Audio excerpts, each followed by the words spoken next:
Imagine this. You're standing in the middle of a crowded city street. The lights flicker overhead, cold, fluorescent, artificial.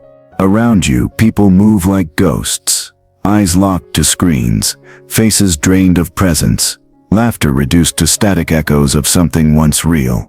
The buildings loom above like monuments to forgotten dreams, glass towers reflecting a million hollow lives back onto themselves. Everyone looks busy. Everyone is running, but no one knows where they're going. You look around, but no one looks back. It hits you. No one sees you. Not really. Not the you beneath the performance. And maybe you realize you don't truly see them either. Not the ache behind the smiles. Not the quiet desperation behind the curated posts. Not the daily war they wage between what they feel and what they pretend to be. You are surrounded by people, but drowning in loneliness. And then it gets worse. Because somewhere deep inside, you begin to wonder, is this just my pain?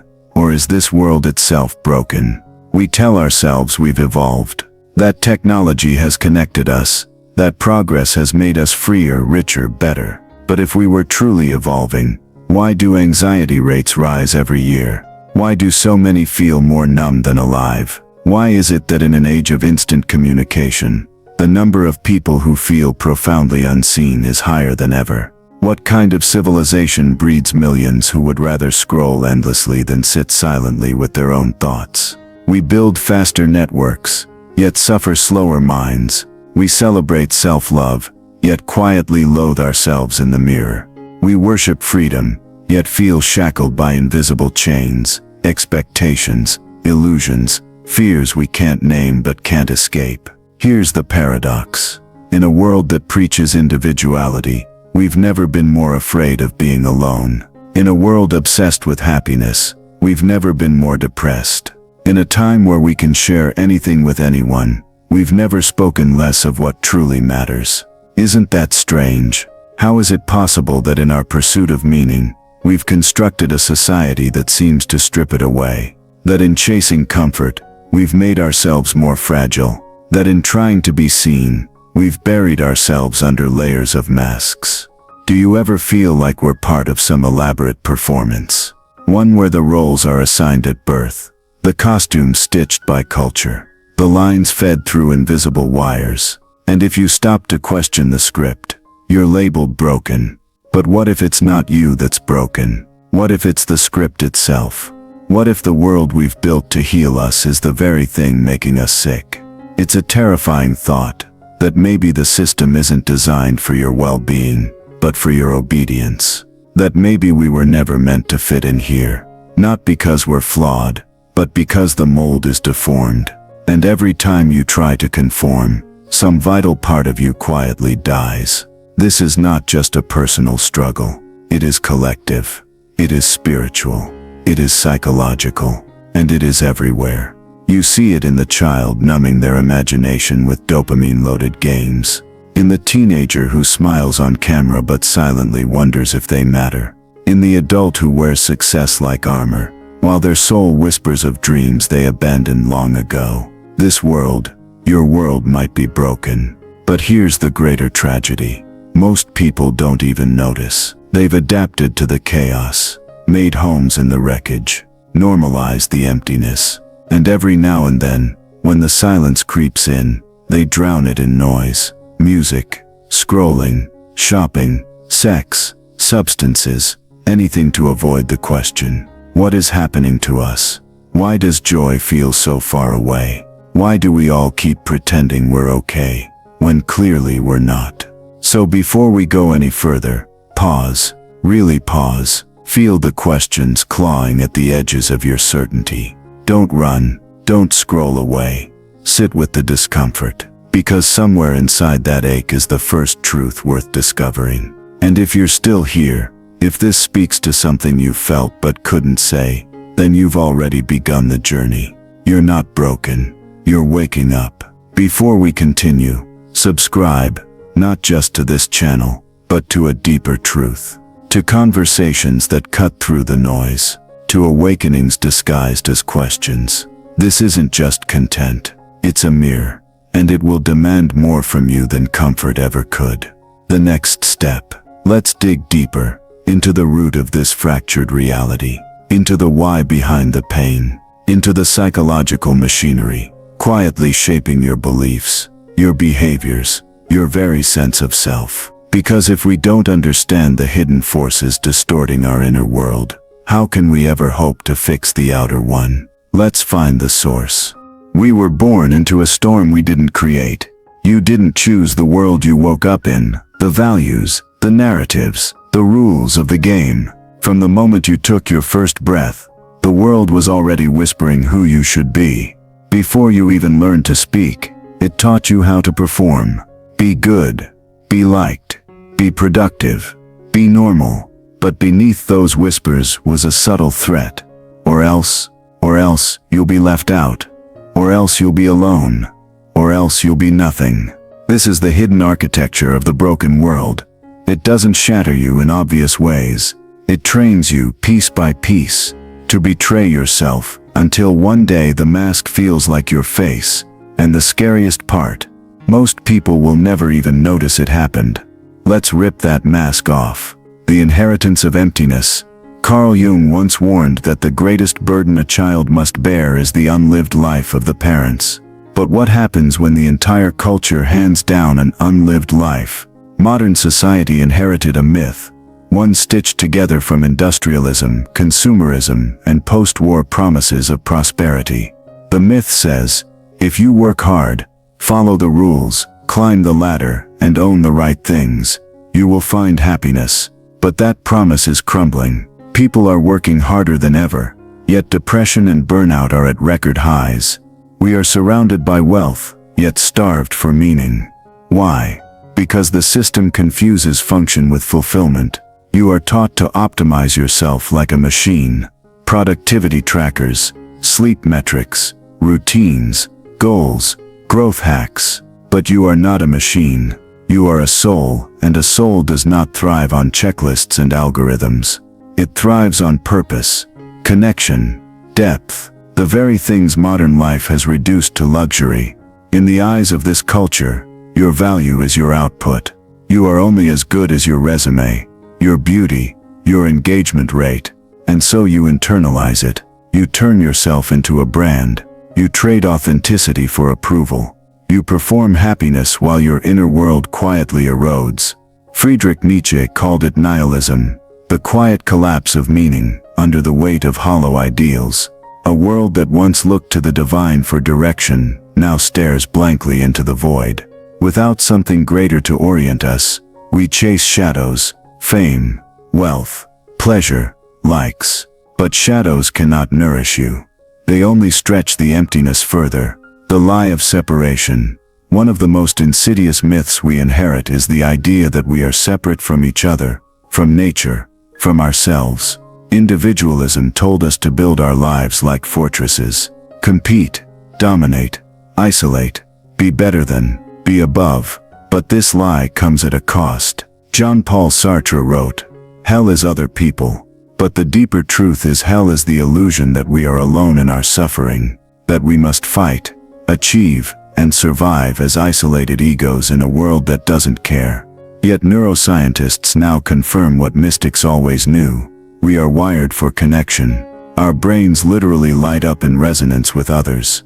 Empathy, cooperation, shared purpose.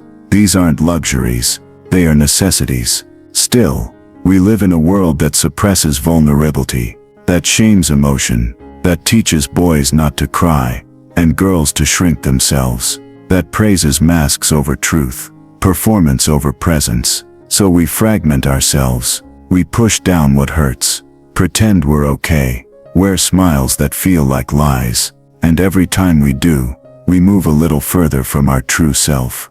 We forget what it feels like to be whole. The tragedy of disconnection. Arthur Schopenhauer believed that human existence is defined by suffering, a restless striving for things that once attained, only birth more striving. Desire breeds more desire, and yet, in our broken world, desire is the religion. Advertisements don't sell products, they sell longing. They manufacture discontent, then offer solutions to the very emptiness they help create. Your phone pings. Another ad. Another distraction. Another escape. But escape from what? From the stillness. From the uncomfortable truth that all this striving might be leading nowhere. That no matter how much you achieve, the hole inside you grows. Because the real problem was never your productivity. It was the absence of meaning. And meaning, true meaning, cannot be bought, performed or consumed. It must be discovered. It must be lived. The crisis of the soul. Viktor Frankl, a Holocaust survivor and psychiatrist, understood this better than most. He saw that people could endure unimaginable suffering if they believed their pain had purpose. But without that, without meaning, even comfort becomes unbearable. He called it the existential vacuum, a spiritual hunger that modern life tries to fill with distractions.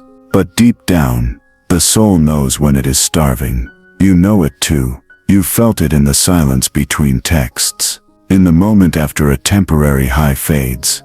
In the nights you can't sleep because something inside you won't quiet down. A voice, soft but relentless, asking, is this all there is? That voice is not a flaw. It's your compass. Your resistance to a culture that numbs what it can't fix. That pathologizes sadness instead of asking what it's trying to say. The root of the fracture. This broken world is not just external. It has invaded your psyche. It shapes how you speak to yourself, how you measure your worth, how you define success, love, beauty, even reality itself. You are not just living in the world. The world is living in you.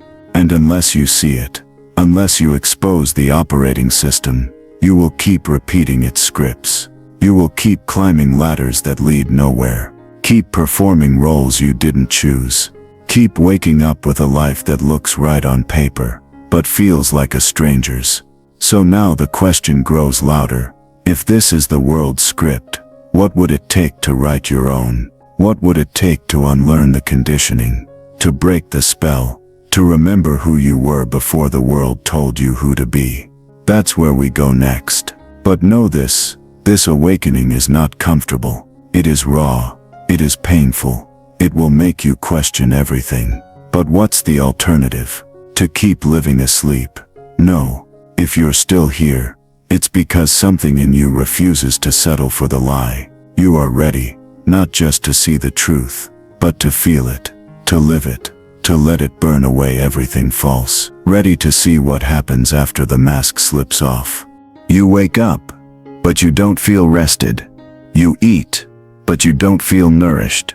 You speak, but you don't feel heard. You live, but it doesn't feel alive. This is not just personal fatigue.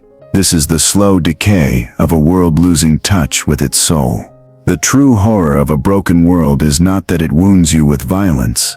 It's that it seduces you with numbness. It doesn't break you all at once. It bleeds you over time, silently, invisibly, through 1,000 tiny compromises. And you don't realize it's happening until you're already hollow. The mind becomes a cage when your environment constantly bombards you with illusions of perfection, productivity, prestige. It doesn't just affect your opinions, it rewires your neurology. Your brain, sculpted by attention and repetition, becomes a mirror of your world. Consider the dopamine loop. The more your mind is fed short-term stimulation, scrolling, swiping, notifications, the harder it becomes to sustain focus. Long-form thinking begins to feel painful. Silence becomes unbearable. The very mental faculties that build wisdom, patience, reflection, integration, atrophy like unused muscles. And so, we stay distracted. Not because we lack discipline, but because we're being conditioned to. Your nervous system is not broken. It's adapting to chaos. Every ping, every ad, every carefully crafted digital interaction is training your brain to crave immediacy and avoid depth. The result, an attention-starved generation that finds it easier to binge a series than to sit still with their own thoughts for 10 minutes. But there's something even more dangerous than distraction. Disconnection. when emotion becomes a liability. In a society that glorifies logic, data, and control, emotions are seen as inconvenient. They're too messy, too irrational, too human. And so slowly, we learn to hide them. Boys are told to toughen up. Girls are told to be agreeable. Sensitivity is mistaken for weakness. Grief is rushed.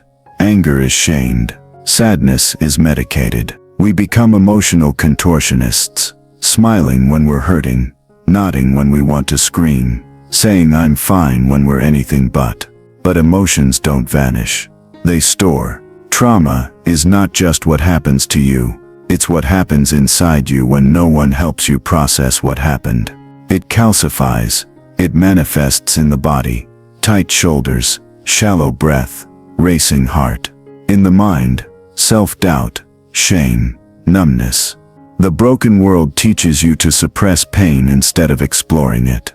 But whatever you suppress, you pass on. This is how generational pain persists. Not through genes, but through silence.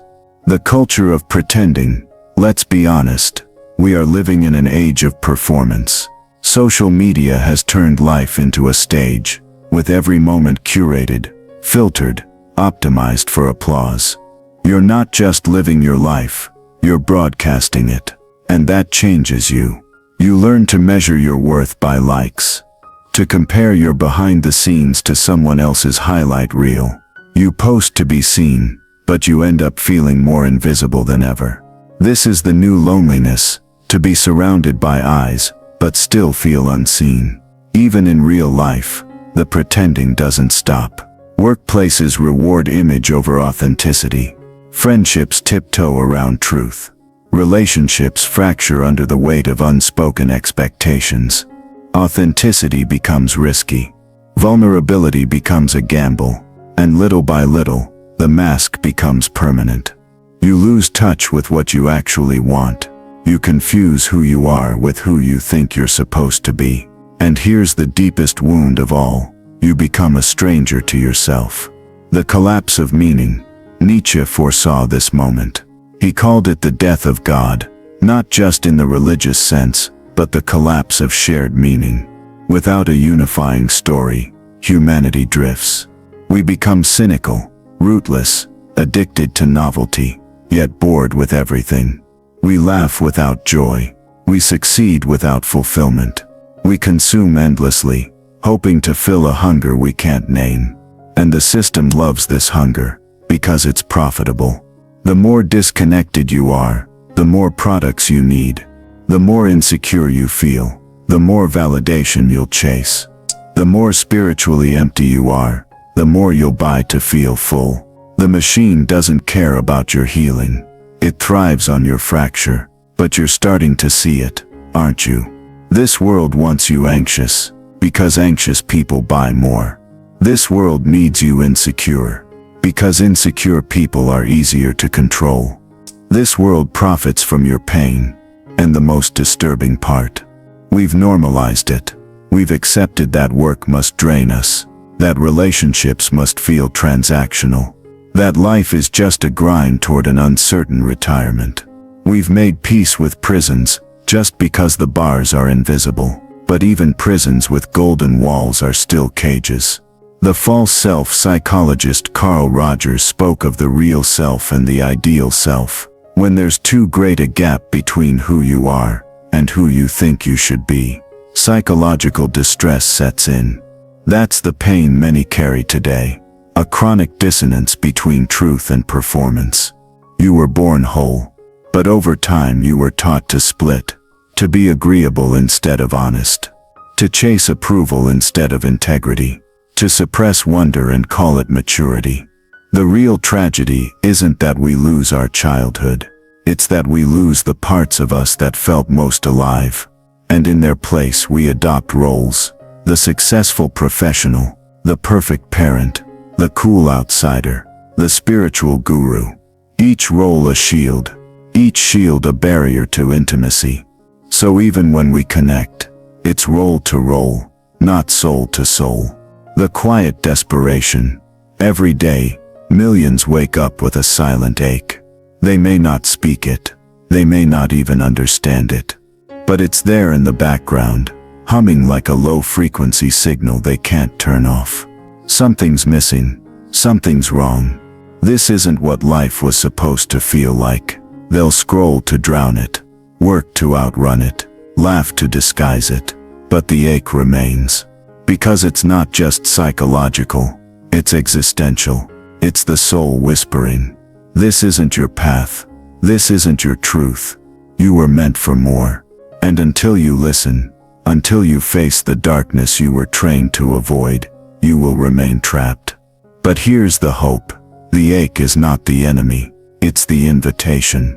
It is the call to break the spell, to question everything, to leave behind the script and write your own. But answering that call means rebellion. It means walking away from what's familiar, even if it's killing you. It means choosing truth over comfort, depth over ease, awakening over approval. So the next question isn't, what's wrong with the world? The real question is, are you ready to rebel against it? You don't fix a broken world by fitting into it. You heal it by refusing to.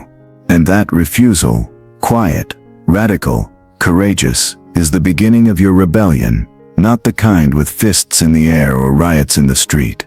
This rebellion begins in the soul, in the still, terrifying moment when you stop performing and start remembering who you were before the world taught you to forget.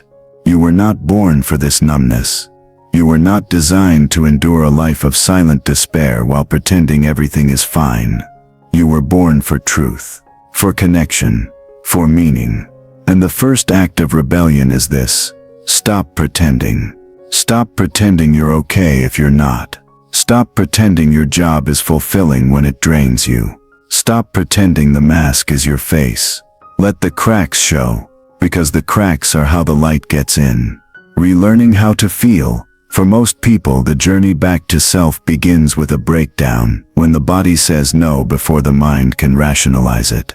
When anxiety, fatigue, or sadness finally disrupts the autopilot. And in that discomfort, you're given a choice: medicate the symptoms, or interrogate the cause. But most choose sedation because feeling is dangerous in a world that thrives on your disconnection. Yet every emotion you suppress becomes a stone in the wall that separates you from your true self. So feel it. Let the sadness in. Not to wallow, but to listen. Let the anger rise, not to lash out, but to reclaim your voice. Let the grief wash over you. Not because you're weak, but because you're finally strong enough to mourn what you've lost. Your time, your innocence, your truth. This is not regression. This is awakening. Disconnect to reconnect. To heal in a world addicted to speed, you must slow down. To find depth in a culture obsessed with surface, you must go inward. This might mean walking away from the very things society applauds: the perfect job, the curated brand, the constant chase. But if the cost of fitting in is your peace, your creativity, your soul, then fitting in is not success. It's surrender. Aldous Huxley once said, "The real hopeless victims of mental illness are to be found among those who appear to be most normal." Don't chase their version of normal. Chase aliveness. You don't need to go off-grid or shave your head or join a monastery. But you do need to unplug from the narratives that enslave you. Spend time in silence, in nature, in boredom. Let the discomfort detox your mind from the dopamine-soaked chaos it's been marinating in. Create space where the soul can speak again. And when it does, listen. Reclaiming your story. You've been living a script you didn't write. The education system handed you its lines. Culture handed you the costume. Social media told you how to act. And slowly, your life became a reaction, not a creation. Rebellion means grabbing the pen and rewriting the script. Ask yourself, what do I actually value? What have I abandoned to be accepted? What does success look like to me, not to them? And then start small. Say no more often. Speak your truth, even if your voice trembles. Choose rest over hustle, integrity over image, curiosity over certainty. These are quiet revolutions, but they matter. Every act of authenticity is an act of resistance. Every moment you show up as your whole self in a world that rewards masks is a protest against the lie. Finding the others. You were never meant to do this alone. The system isolates you for a reason, because isolated people are easier to manipulate. When you think you're the only one asking these questions, you're more likely to silence yourself. But you're not alone. There are others, millions of others tired of pretending, tired of chasing, tired of trading their souls for validation. Find them. Maybe they're not in your workplace, maybe not in your friend group, but they exist. They gather in honest spaces, in books, in quiet conversations, in the trembling words of those brave enough to speak their truth first. Look for the people who aren't afraid to feel, who ask uncomfortable questions, who'd rather be real than be liked. These are your tribe, and in finding them, you find something else: hope. Because the world doesn't change when everyone wakes up at once. It changes when enough people wake up and refuse to go back to sleep. Transcend the ego trap. Most suffering in a broken world is rooted in ego, an identity built to survive, not to thrive. The ego wants control, certainty, applause, but the soul, it wants truth, it wants depth, it wants freedom. To rebel is to dismantle the ego's grip on your life. It means realizing that who you thought you were, your status, your style, your social standing was just a mask the world handed you. And beneath that, there is someone ancient, wild, luminous, someone who doesn't need validation to feel worthy, who doesn't chase meaning because they are meaning. This self is not something you build, it's something you remember. But you cannot remember what you are until you forget what you are not. So let the illusions die. Let the false self fall apart. That's not failure. That's freedom. The return to wholeness. You may be wondering, can one person really change the world? Maybe not the entire world. But what about your world? What about the people around you? Your children, your partner, your colleagues? What if your healing created ripples they could feel? What if your courage gave them permission to be real too? The world breaks when we abandon ourselves. The world heals when we return to truth, to feeling, to meaning, to each other. You don't need more information. You need transformation. And that begins when you stop waiting for permission. The system won't save you. The gurus won't save you. The politicians won't save you, but you might. Because once you see the bars, you're no longer a prisoner. You're a builder of a new self, a new way, a new world. And this world won't be built through outrage or hashtags. It will be built in stillness, in integrity, in truth. It starts with one question: what does it mean to be fully alive in a dying culture? When you can answer that, not with words but with the way you live, you won't just be free, you'll be a flame. And flames don't just survive the darkness, they light the way through it. It always ends in silence. After the striving, after the pretending, after the rebellion, there is a stillness that waits for you at the edge of everything you thought you were. And in that stillness, something ancient rises, not loud, not urgent, but undeniable. A truth that doesn't shout, but changes everything.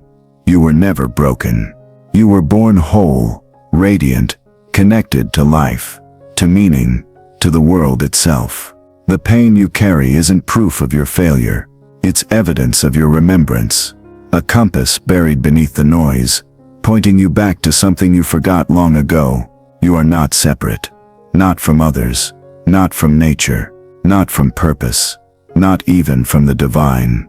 Separation is the original lie, the fracture that gave birth to every other illusion, the illusion of the ego, of scarcity, of control. Once you believed you were a fragment in a hostile world, survival became your religion, and in the scramble to feel safe, you lost what made you sacred. But now, something inside you is stirring, a voice that whispers, what if there is no me in them? No inner and outer, no self and world. What if it's all one breath, one consciousness, one unfolding. It's terrifying, isn't it? Because if you are not who you thought you were, then what are you? The answer comes not as a sentence, but as a sensation, a moment of presence so deep, time dissolves, a wave of awe that stops your thoughts mid-sentence, a tear that falls for no reason, except that the soul finally remembered, it was never alone. This is the truth behind the noise. You are not a visitor to this world. You are the world, awake, aware, and alive. The mirror of the world. The world in its current state is not just a backdrop, it's a mirror. Every war is a projection of inner conflict. Every injustice is a reflection of our collective disconnection. Every broken system is built on broken beliefs. If the world is fractured, it is because we are fractured. If the world is healing, it is because someone is remembering wholeness, and that someone could be you. You don't fix a broken world by attacking its symptoms. You heal it by becoming whole within yourself. This is not philosophy. This is physics. A single coherent frequency can bring chaos into harmony. A single flame can light a room. And one awakened soul living in alignment with truth can shift the consciousness of many. So stop asking, what can I do? Start asking, what can I become? Because who you are is the answer. Who you are beneath the mask. Who you are when the fear falls away. Who you are when you remember. You were never disconnected to begin with. The final death. All along you thought healing would mean becoming better, stronger, smarter. But real transformation is not about addition. It is about subtraction. A slow, sacred unraveling of every belief that told you you weren't enough. And at the center of it all lies the hardest illusion to release: control. You've been taught to grip life tightly, to plan, predict, protect. But the truth is, control is the ego's last stand. It resists what the soul knows. Life is not meant to be mastered. It's meant to be danced with. You are not here to dominate experience. You are here to surrender to it, to let go, to allow, to trust. And in that surrender, something miraculous happens. You stop being the actor and become the witness. You stop seeking truth and become it. No more masks, no more proving, no more waiting, just presence, pure, raw, radiant, the return. So what now? Now, you live, not to impress, not to escape, not to succeed. You live to remember that beauty still exists in broken places. That love is still real, even when it hurts. That presence is still possible, even in the chaos. You wake each day not to escape the world, but to meet it fully. You look others in the eye, not as strangers, but as mirrors. You walk through life, not with answers, but with wonder. This is what it means to be free, not to float above the pain, but to stand inside it, without losing yourself. To hold joy and sorrow in the same breath. To weep, to laugh, to rage, to love, and still be whole. The final realization: if you've come this far, it's because something in you already knows. This world cannot save you, but it can awaken you. Its madness can wake up your sanity. Its chaos can birth your clarity. Its cruelty can crack you open to love. You are not here to conform to it. You are here to transform through it. Every illusion shattered was a door to truth. Every ache, an invitation to feel. Every loss, a reminder that what is eternal cannot be taken. You were never lost. You were always becoming. So let the final truth settle in your bones. You are not here to survive the world. You are here to remind it what it means to be alive. One last sing. You've felt it. Not just in your mind, but in your body. A knowing, a resonance, a heartbeat behind the words. This is what I've been looking for. This is what I forgot. So breathe it in. Let it echo through you. Not just as an idea, but as a return. And as you rise from this moment, as you return to your life, carry one simple truth with you. The world is not waiting for perfection. It is waiting for your presence. your realness, your rebellion, your remembering. You are not a spectator. You are the spark. Now light the damn fire. If this journey has stirred something in you, subscribe, not just to stay connected, but because these are the conversations that matter. In a world drowning in noise, we choose depth. We choose awakening. Let's keep walking together, through the dark, toward the real. You're not alone anymore. Welcome home.